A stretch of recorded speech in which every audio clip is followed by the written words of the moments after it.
Уже завтра состоится финал чемпионата мира 2026 года. Оглянуться мы не успели, как прошел целый месяц, даже по сути полтора, и пролетел целый мундиаль. За все это время в игре были некоторые интересные наборы, в целом Konami старались нас более-менее держать в курсе событий, что и как происходило на чемпионате мира, и так или иначе мы наблюдали то игроков дня, то те же самые шоутаймовские наборы. Кому-то они нравились, кому-то они не нравились, для кого-то карты были играбельными, для кого-то менее играбельными, ну и вы понимаете. Ну и соответственно у всего этого должна быть своя кульминация. Биг-таймовский набор с лучшими игроками всего чемпионата мира.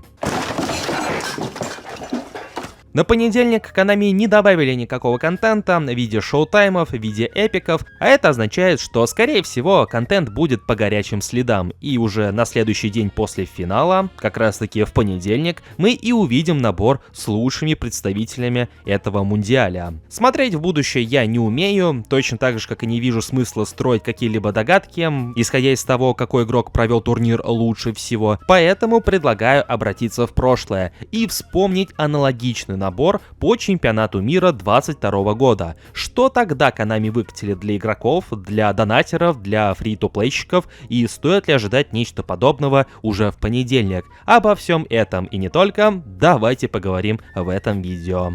Представь себе площадку, где ты приходишь за покупкой монет для eFootball, а еще доната, подписок, телеграммовских звезд и игровой валюты по самым выгодным ценам, а уходишь с ключами от самого быстрого в России Nissan 370Z. А не нужно ничего представлять, ведь уже существует PlayRock, который в честь своего 4-го дня рождения проводит масштабный конкурс с топовыми призами. iPhone 17 Pro Max, Sony PlayStation 5 Pro, игровой ПК, Nintendo Switch 2, MacBook Neo и самое главное, кастомный Nissan 370Z. Все, что тебе нужно делать, до 19 июля заходить на сайт, совершать покупки любимых товаров или просто выполнять ежедневные задания, получать плей-токены и обменивать их на билеты в одной из категорий призов. Чем больше билетов ты собираешь, тем выше твои шансы на победу. Но поторопись, хорошее быстро заканчивается, особенно раздача подарков. Переходи по ссылке в описании, пользуйся моим промокодом, участвуй в розыгрыше. И помни,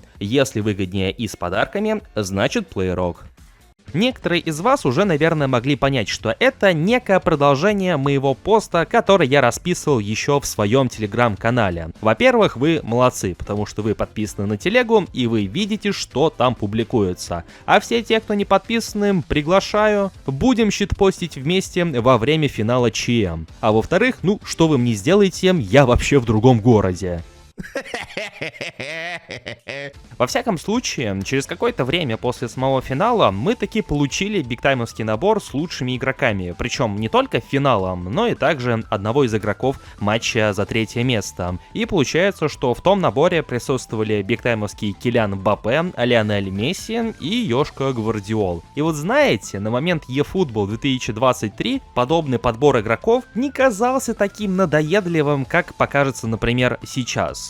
Речь, конечно же, не про Гвардиола, он хоть и появлялся в паре-тройки подобных паков, но, очевидно, намного и намного меньше, чем тот же Лионель Месси и Килиан Мбаппе, которые каждую новую часть получают по новой карточке. Поэтому со временем и стало ощущаться, да и в принципе это стало очевидно, что именно эти версии игроков, эти карточки мы по итогу после 23-й части особо-то и не наблюдали, потому что появлялись карточки и сильнее по цифрам, а потом и вовсе начали добавлять навыки и вообще ушли куда-то далеко-далеко вперед. Кстати, да, у этих бигтаймов нет донатных навыков. Это еще то зачаточное время, когда донатные карты отличались только высокими цифрами, тогда как сейчас не столько цифрами, сколько различными навыками. Килиан Мбаппе, например, был представлен в качестве флангового нападающего, но при этом со стилем охотник за голами, который, как вы все знаете, на флангах нападения как раз таки не работает. И это одна из отличительных особенностей, потому что вот раньше,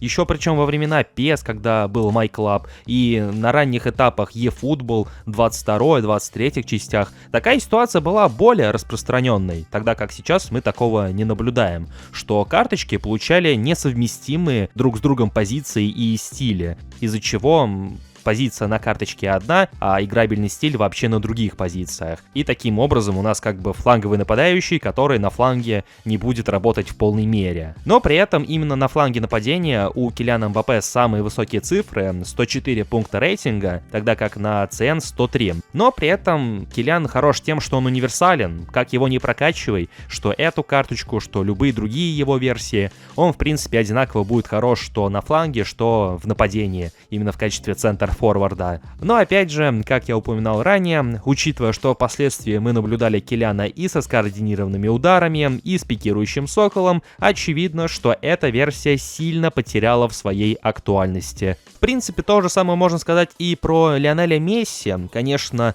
в сравнении со своими бигтаймами, куда более молодыми, там за сезон 14-15 или вовсе 07-08, конечно, эта версия уступает по скорости. Но во всех остальных аспектах, в техничности, тот же самый дриблинг, в реализации, в пасах, он в принципе все так же хорош. Креативный плеймейкер, которого представили на фланге нападения. Причем это, по-моему, единственная карточка, которая как раз-таки на фланге нападения представлена. Тогда как все остальные версии либо ЦН, либо ОФ, если я не ошибаюсь. И учитывая, что он представлен как креативный плеймейкер, наверное, было бы не лишним тогда вот, наверное, когда этот пак выходил, заигрывать Месси как вот опять же оттянутого форварда, либо атакующего полузащитника, потому что цифры для фланга нападения именно по части скорости, ну, конечно, никудышные. Что не менее интересно, и спустя время это кажется даже логичным, но тогда было две версии Лионеля Месси, одна очевидно для фри-то-плейщиков, а вторая вот как раз-таки для донатеров, бигтаймовская карточка в этом наборе.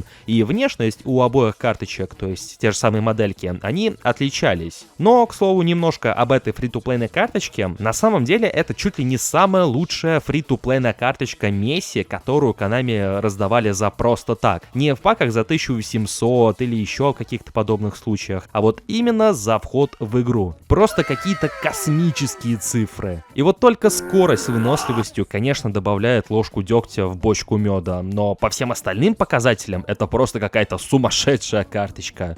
И Йошка Гвардиол, который, играя за сборную Хорватии, в какой-то веке был представлен как центр-бэк со стилем разрушитель. Хотя мы все знаем хорвата именно как флангового защитника, но эта версия для игры на фланге не то чтобы сильно годится, потому что упор на цифры слегка иной. По сути, такая же история, как и с Месси, не самые плохие цифры на тот момент, так еще и уникальная моделька, которая содержала обновленный геймфейс с добавленной к ней защитной маской, в которой тогда Гвардиол, по сути, и играл. И вот спустя почти 4 года с момента выхода этого пака, конечно же, можно сказать, что эти карточки очень сильно просели по своей актуальности, по своим цифрам, хотя второе не совсем справедливо, но как минимум отсутствие тех же самых навыков по ним очень сильно сказывается. Потому что в этой игре, кроме гандикапа, помимо вот имеющихся у карточек цифр, также немаловажное значение имеют и те же самые навыки, которыми эти карточки награждают. У этих версий навыков нет, поэтому если и играть с ними,